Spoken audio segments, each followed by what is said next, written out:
let me introduce the panelists. I would start with Milena Jabůrková. She is a vice president of the Union of Chamber of Industry. Sorry?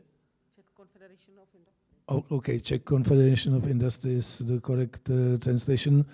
But one of the reasons she's here, that she's my friend from when we were teenagers, and she's, besides being in business, she's probably only person from these circles who is active in business, because she is also coming from a dissident family. She is a daughter of Jiří Gruša and granddaughter of Eduard Goldsticker, and as I said, my close friend from when I was like 14. So welcome, Milena. I would like to welcome Josef Kotrba, who is a economist by profession, and he was among those young reformists who were preparing the transition, and also studied at the US at this turbulent times.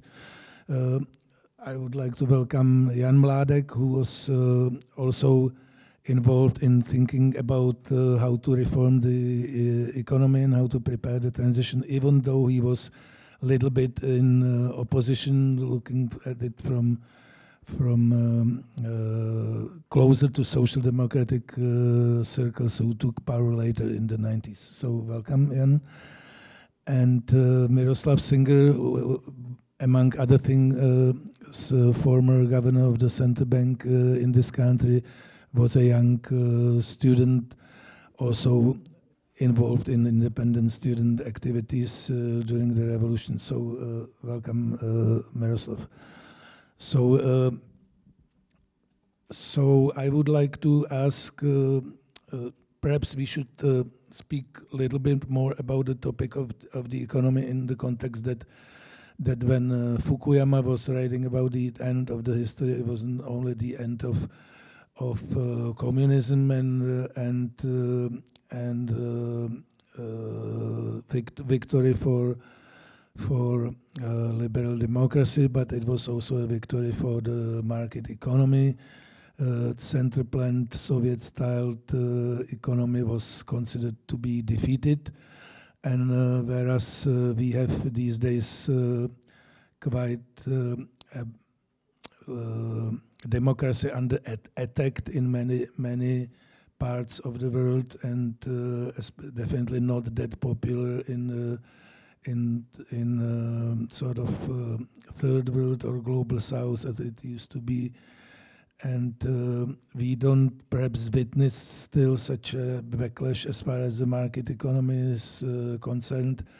And even countries like Russia, which is quite aggressive, as we all know, is keeping market economy somehow.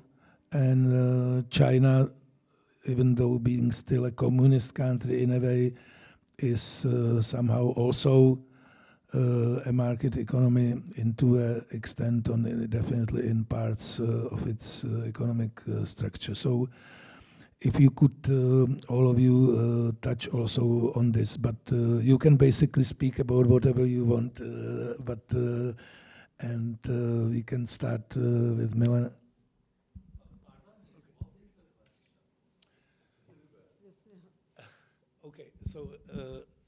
Okay, so do you want a specific question for you?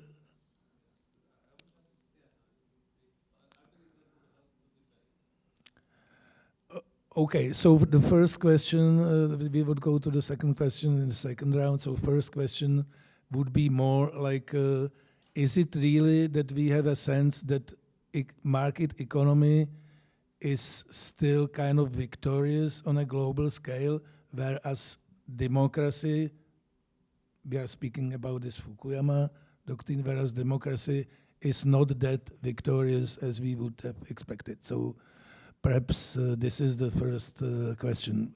But the reason I wanted to have it loose, because you were sitting here during the first round, so I wanted to say that you are also welcome to have some remarks about some overlapping of democracy, market economy, as you wish. But I would like to all of you to speak about this question you wanted me to define better. Okay, thanks. Okay. Jestli nechcete začít vy, Miroslave. Ne, dobře. Sorry, I forgot to speak English. Yeah.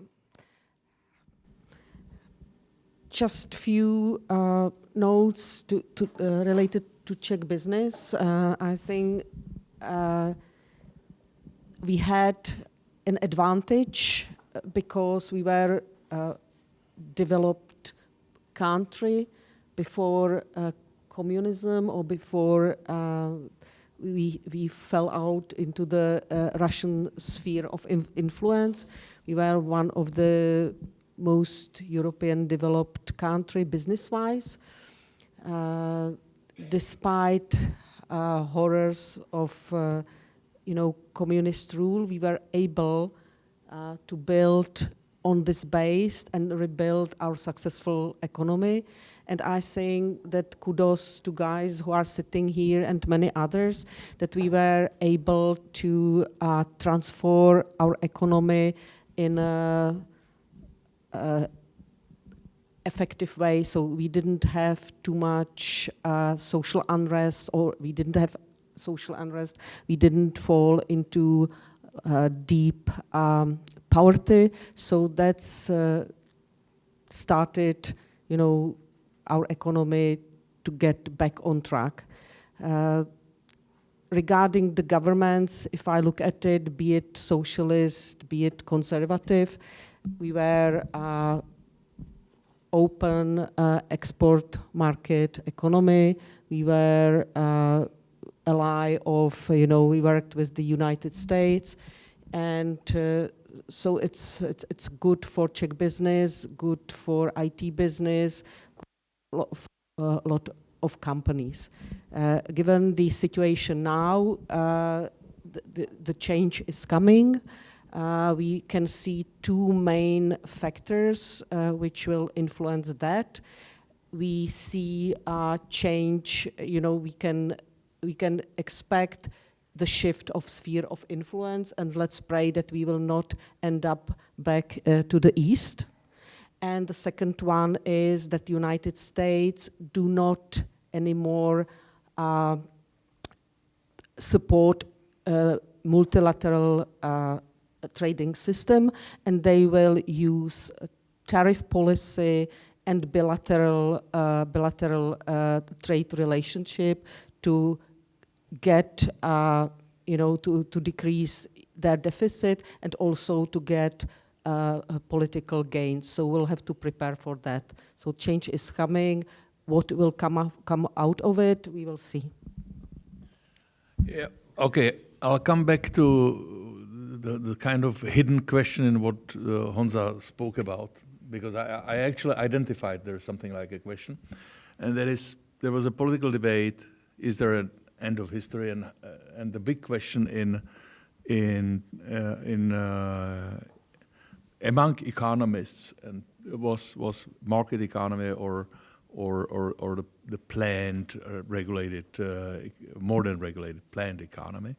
I think we can still successfully say that debate has been ended. So there is a bit of history non-existent, because even the communist states are largely market economies. When I recall our debates at the Academy of Sciences, where Honza would be also a permanent visitor, we believe that the market economy has to be accompanied with well-defined private property.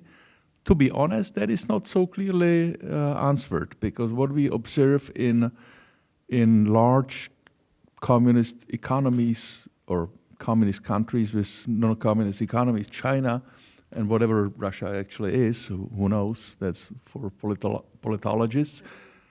But clearly they are market economies, but they don't have very well defined property rights, because you're rich, but you then disappear and come back from the police custody and you're not rich anymore. That doesn't happen here. That doesn't happen in the West. So maybe there is a bit of the big question unanswered, or or just being answered. And let's hope that it's going to be in favor of what we live in, because I can't imagine a decent living in the system where you become rich and unrich by disappearing few days in police custody. Honzo, you would like that, right? Yeah, well, good evening. First of all, I would like to thank for invitation for this panel. I would like also thank Mirek Singer for clarifying what this question about, because my feeling was that we will discuss 35 years of economic development starting Velvet Revolution, and I have realized that we are supposed to solve the problems of global capitalism. Okay, I have no problem with that, and actually, when we have been speaking about this crisis of democracy, I think those are interrelated problems, because market economy is prospering globally, and actually capitalism is destroying democracy. Why?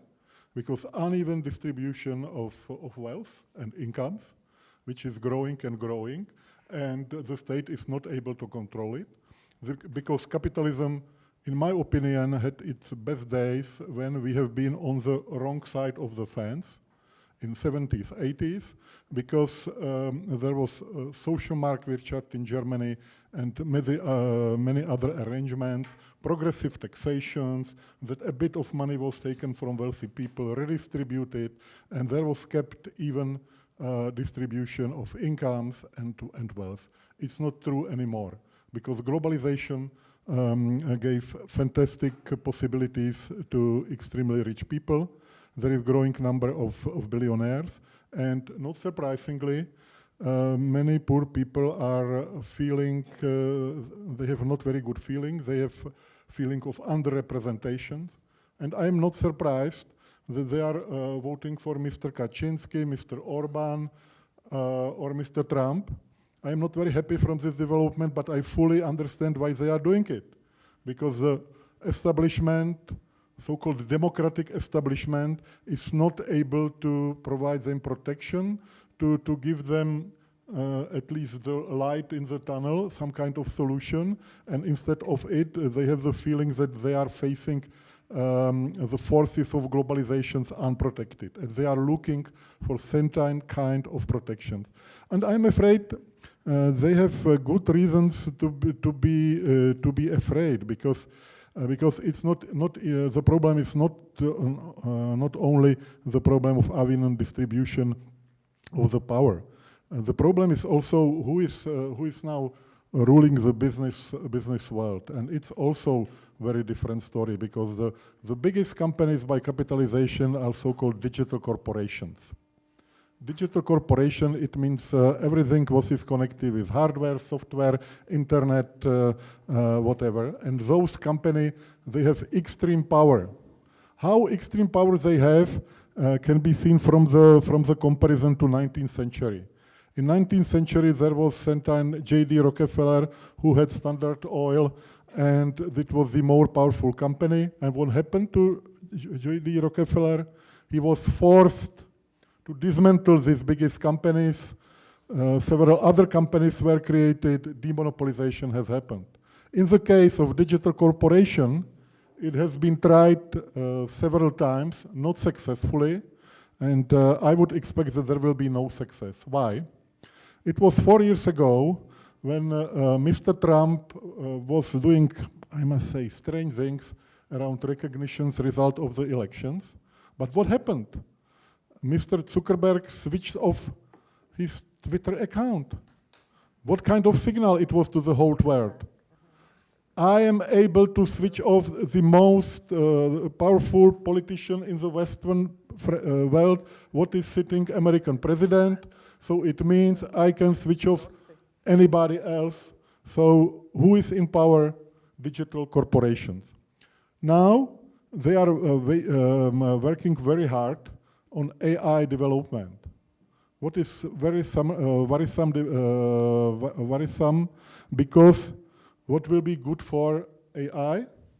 For manipulation, consumers and voters. There will be not necessary censorship like communist days, because it was obsolete, inefficient, and really you cannot back to those systems. But you can do very efficient manipulation using AI, using all of those access the digital corporations do have to the people. I have forgotten to tell you what is the difference between John D. Rockefeller and digital corporation currently. The difference is that J.D. Rockefeller was very wealthy, but he had problem of direct access to the voters. He was forced to go through journalists, through media, through politicians, through whomever had influence on the society, while the advantage of those Zuckerbergs is they can do it directly. They are directly tweeting, directly influencing, with direct access to both voters and consumers. And this is the difference. That's why political class in those liberal democratic directions is looking weak, because from the perspective of the voters, they cannot deliver.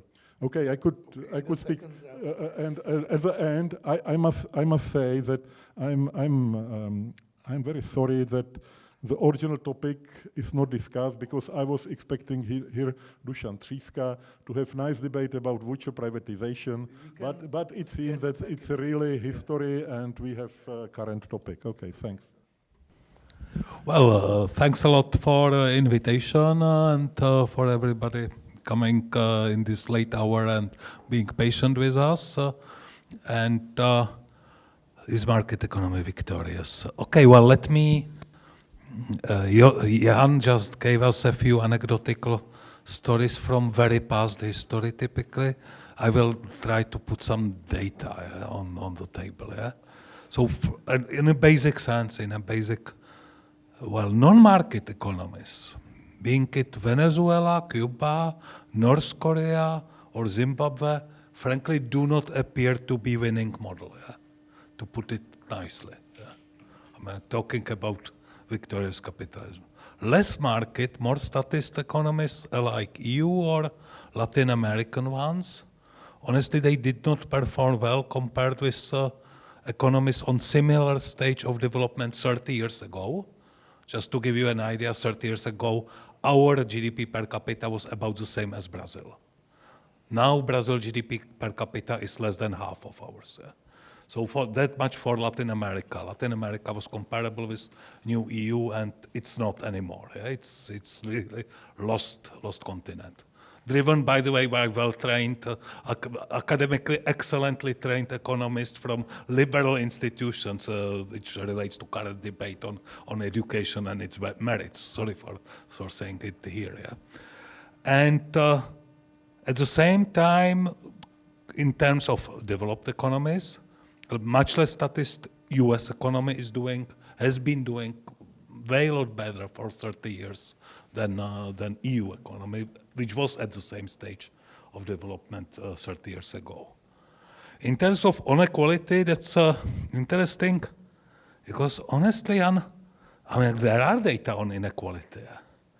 And inequality is about the same in US as 30 years ago, being it Gini coefficient or being it share of top 10% of people on income of the whole nation.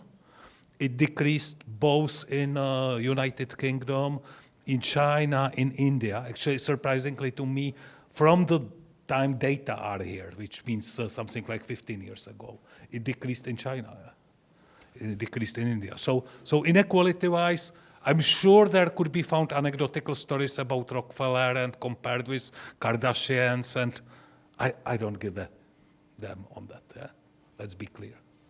And I honestly believe, Jan, your failure to account for the data is probably because you confused the fall of very statist EU to protect its poor. Because EU poor, by this I mean very rich EU economies poor. Yeah?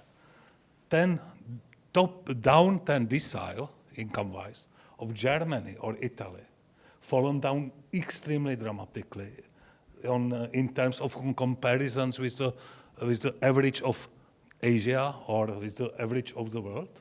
So down 10% of Germans are way a lot poorer now compared with anything in the world than they were. Down 10% of Italians are even worse. Yeah. And that's a real problem of inequality. This is mainly concentrated in EU. It is a hot political problem of now, but I'm not going to go to politics. I'm just trying to put some data on the table. Thank you. I saw also Milena disagreeing when Jan Mládek was speaking, so perhaps she would like to react also on some of the things. I think this is very like I know that we have a problem with some billionaire slightly crazy interfering into the political system, but I think that technological development is here around us, that artificial intelligence and other disruptive technologies, are around us, and if we are not working with them, if we are not developing them, if we are not regulating them properly so that they are safe or we can use them in our defense, then we will be defeated very badly, especially in current geopolitical situation. I don't think that it could be paralleled with with the invention of printing press or media such as radio or film, and we could see that some propaganda or some unrest were as a relation to that. I think I would be down to earth and work so that we are as developed, as good as countries such as United States or Israel or Singapore. So look what we need in Europe.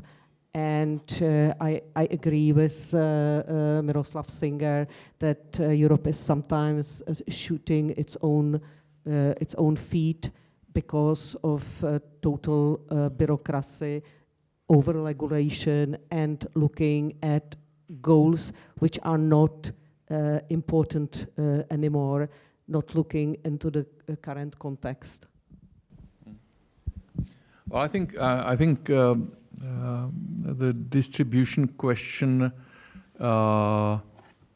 is not the most burning issue for the poor. The problem which we've seen, and that is technologically driven and that is globalization driven, is loss of feeling of security for working class. I mean, an American kind of where the Trumpian popular support comes from, the Rust Belt and former car industry people.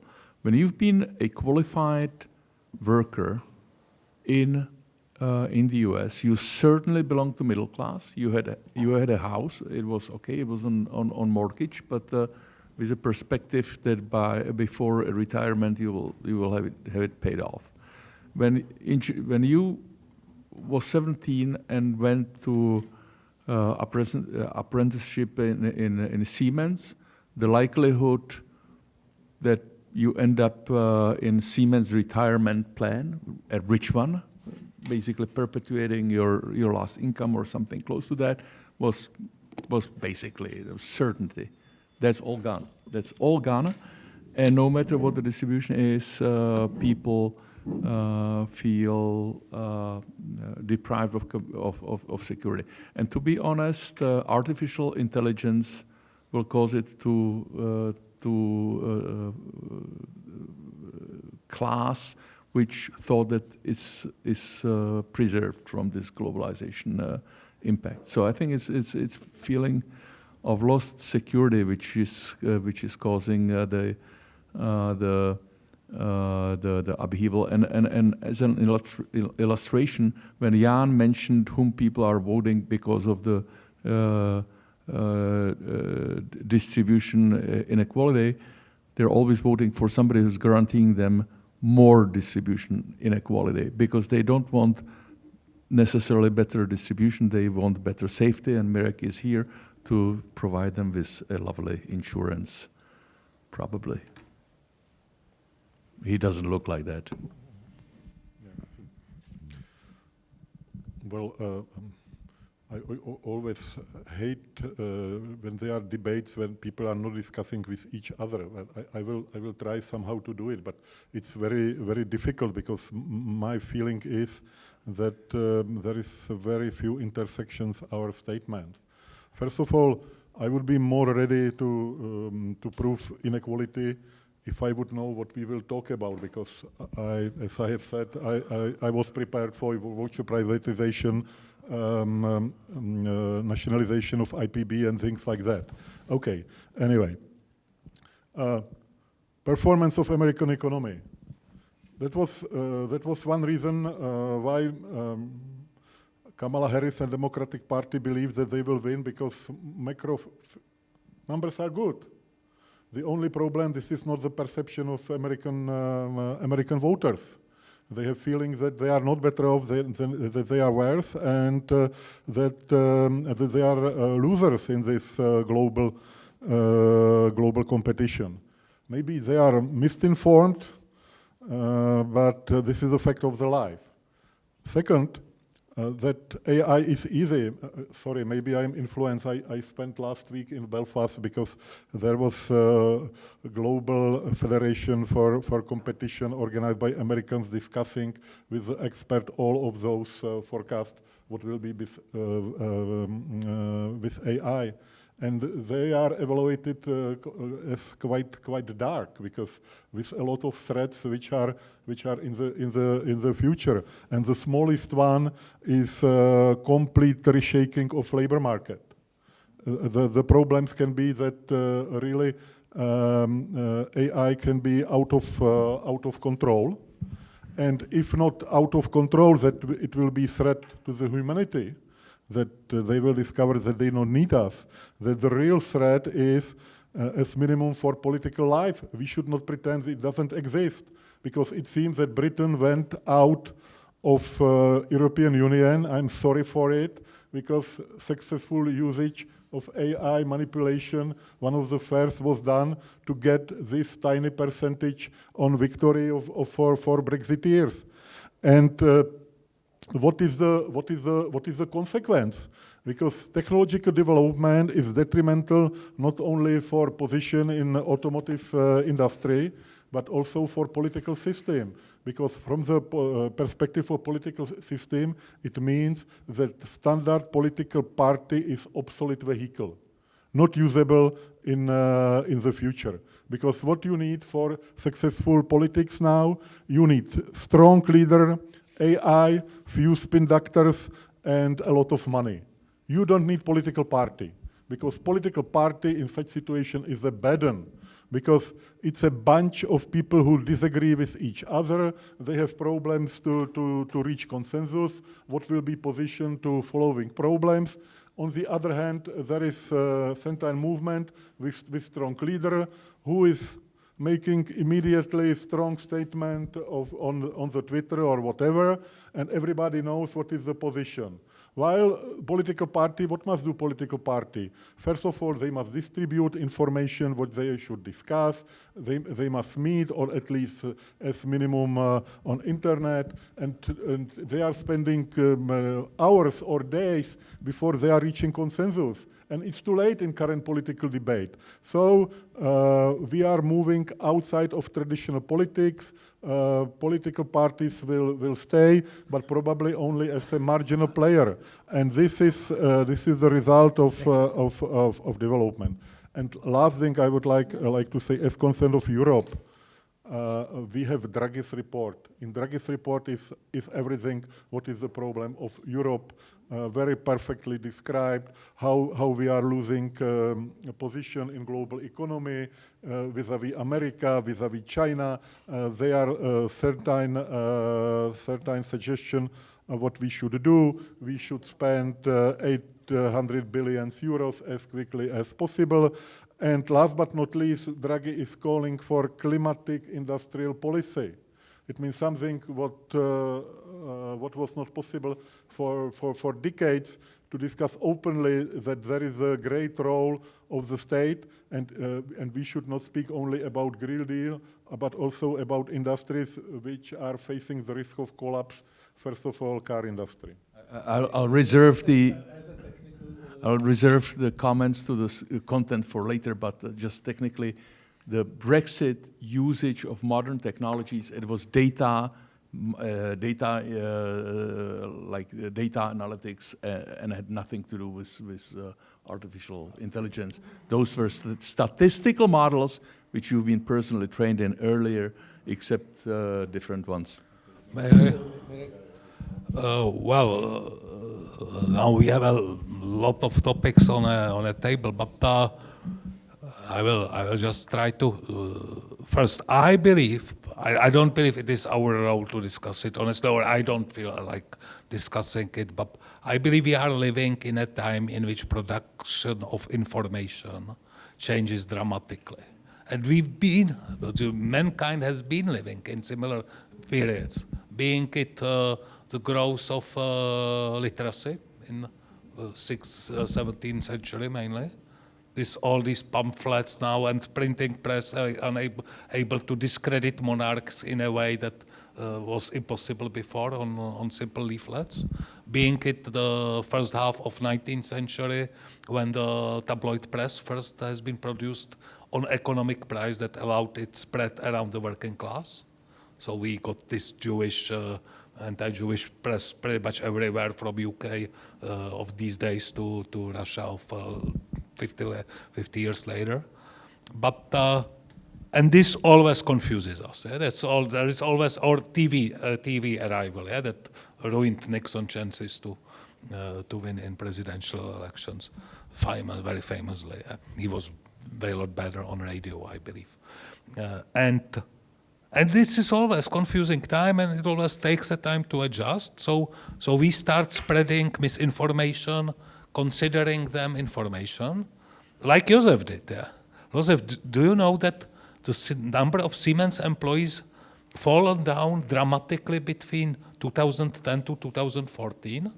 It was they had 405,000 people in 2010 after the crisis of industrial relations, and they've fallen down in, I believe, 2000. I just took a look on the numbers. Yeah, 2014 they had 343, and last 5 years the number of Siemens employees is increasing. So I know that you used it as an illustration, yeah. But my point is, we spread around non-facts consistently in our discussions, considering them to be facts. Yeah? And this is the current confusion. Yeah? Second, I don't believe at all that that this is a core of losses of those we like many times in elections. So I really believe in Teresa Macháčková thesis that this information story is actually the conspiracy theory for top class. Yeah? And I really like the way she put it. Yeah? So this is our conspirational theory. Yeah? I mean, like this, as a lower class has still something like Talmuds and whatever protocols of we have this information. Yeah? I mean, and it enables us to explain anything. Yeah? We don't like. Yeah? And with that, I end up. I really believe we will either learn how to work with informations now as a society, as a mankind, or we are probably lost in something very different than we had for 200 years in some places. And that's it. I don't know. I'm not even feel like discussing it, but I just want to point out the fact that information now can be produced almost freely, including visual information, and distributed almost freely, simply changed our perception of reality, and we are not yet adjusted to this fact. That's it. Okay. I have a question for anyone who is enthusiastic to respond it. Would you say there is a market economy in Russia at this moment, and is there a market economy in China? So these two countries. So Jan, perhaps you can start. Well, I can tell you that the first is very easy. In Russia, there is at this moment booming capitalism, and I will tell you why. Because what is problem for some people is a chance for others. Because the withdrawal of many Western companies open possibility for local entrepreneurs, and they are fulfilling the gaps which were left when multinationals went out of Russia. So many Russian entrepreneurs are completely happy at this moment.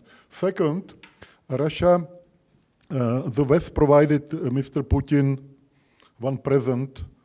And this is the fact that it started to be dangerous for Russian oligarchs to export money to the West. They are afraid that those money will be captured. So it seems that there is evidence that they are keeping money home and investing them in Russia. So in Russia there is the market economy. If you are asking the question whether there is the state of law, I would have a bit problems. You must protect your property, but capitalists are usually able to do that to certain extent. And China is a bit more complex story because it's capitalism under control of Chinese Communist Party. This well-known story of Mr. Ma and his Alibaba, when he was not speaking nicely about Communist Party and leadership, it was shown to him where is his place, because the Chinese Communist or General Secretary of Communist Party is successfully playing the role of Chinese Caesar, and it is giving him legitimacy, and this is 1,000 years old tradition, and it's working. Okay, do you have a take on this, Mirek? I would have, I don't know how capitalist is current Russian economy, but I believe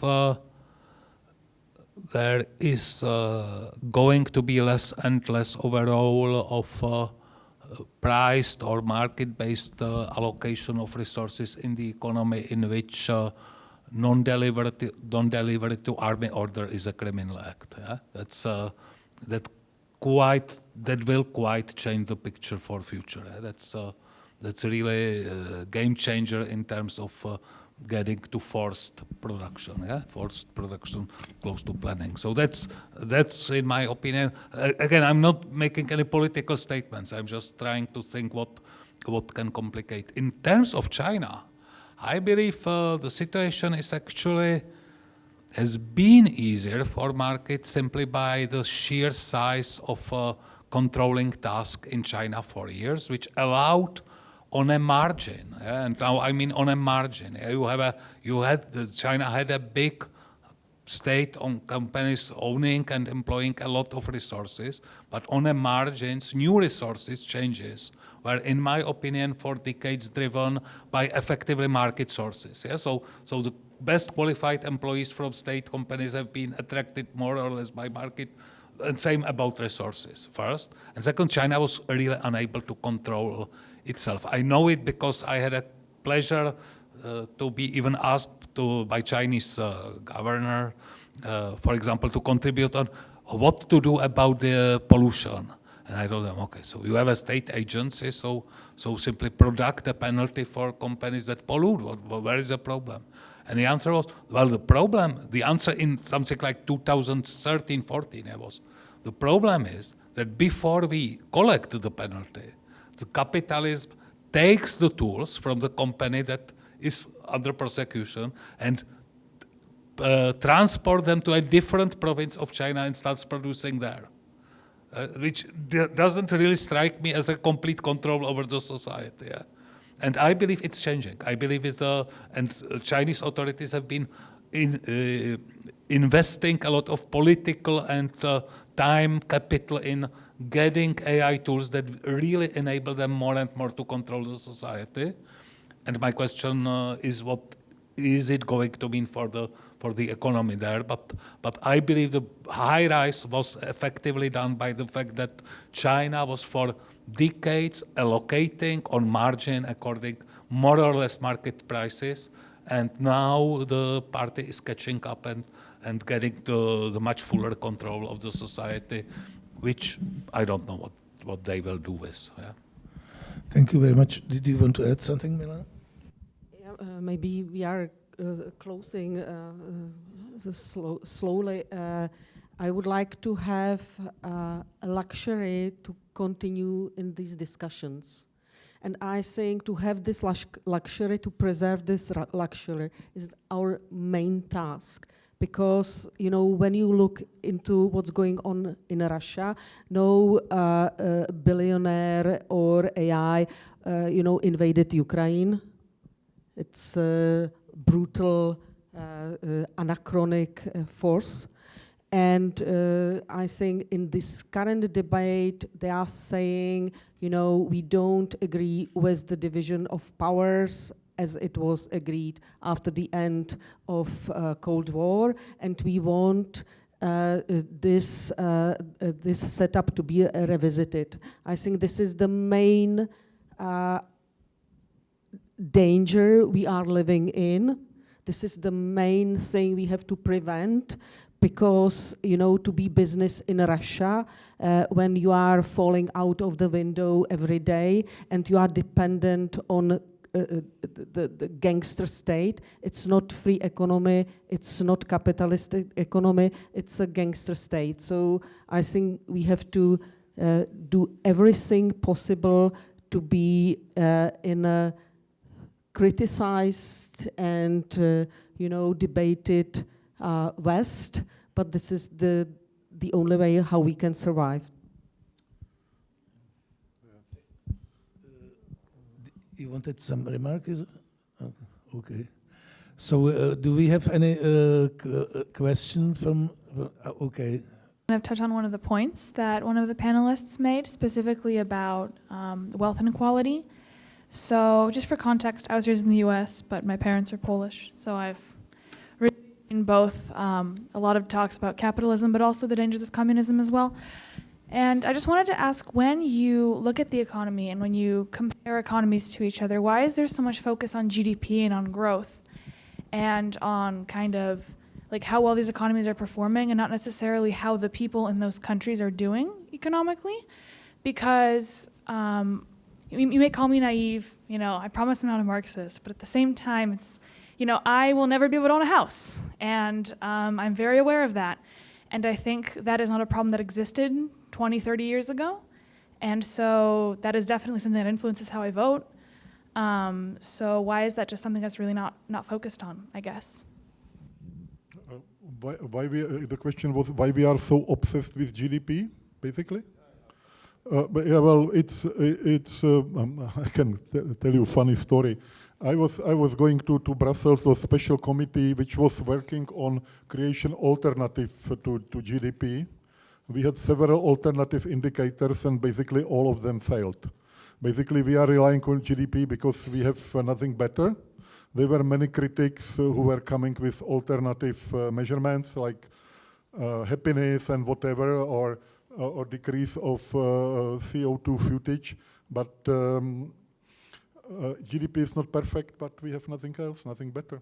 It's probably the only answer, the only thing where you will get the same answer from all of us. It's easy to measure. It coincides with things which you're measuring to collect taxes. And when you have something where you can measure, it's very difficult to compete with something else which you cannot measure. And it's true also in corporate world. And you know it from IBM. You have the entire regulation is based on, namely in the US, on stock exchange having precise quarterly data. Everybody knows that to develop a product takes far more than a quarter, that it's absolutely inappropriate to work with quarterly data. However, because you're forced to measure it and you're perfect at it, because if you're not perfect, as a board member they can jail you, so you rather measure it properly, you end up managing the companies accordingly. Mirko. Well, if you are a bit for Marxism, you may be pleased by the fact that GDP is effectively very close to Marxist value-added concept. It is just what stays behind the costs of production to be allocated between wages, profits, and investments. That's basically it. So in this respect, it's natural. Availability is one thing. Second, as I've seen nice things for measuring the sophistication, mainly in anthropology, in quantitative anthropology. I really like Morris' piece on why the West rules for now, in which there is more complicated measure developed for progress of society and mankind.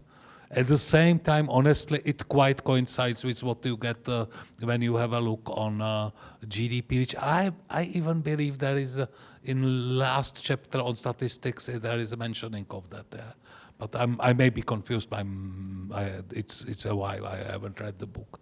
But at the same time, effectively, you are out of GDP. You are in quite a nightmare. I've been once part of the team doing this UN development report on progress.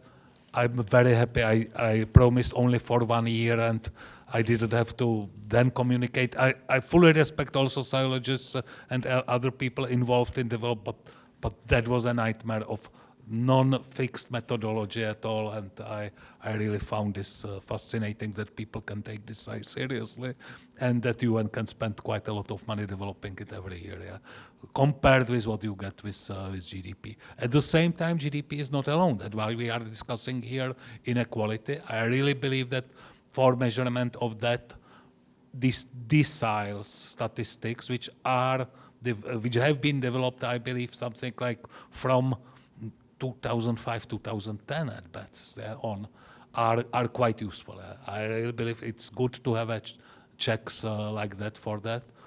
Talking about housing, one thing that strikes me with younger generation I know is it seems to me to be traveling a lot around the world quite easily and freely, which quite frankly wasn't available for people when they had a chance to buy their own houses.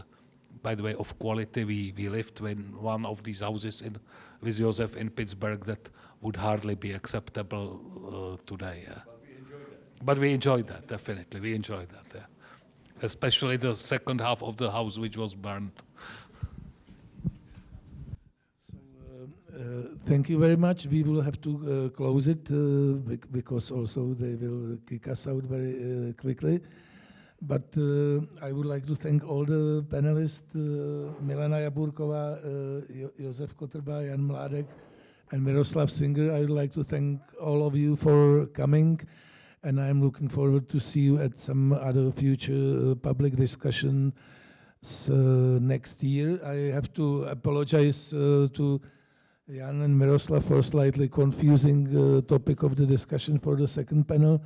With Mr. Tříska, he was looking forward to come, but he had to cancel from some really urgent family reasons, and he was really sorry. He was looking forward for you, but and Mr. Dlouhý also apologized yesterday for breaking his rib bone, and so to organize something, it's sometimes quite complicated, but. The anniversary of the economic reforms will be here a year from now, basically, because during the 1990s, there were still very few economic reforms, so everything basically started 1st January 1990. So I'm definitely looking forward to remember these, the beginning of economic reforms a year from now. I would be happy if we are alive and healthy to organize these discussions where you will be definitely invited and together with Mr. Tříska, and so you will definitely have a chance to use your preparation. So thanks again all of you for coming, and see you soon.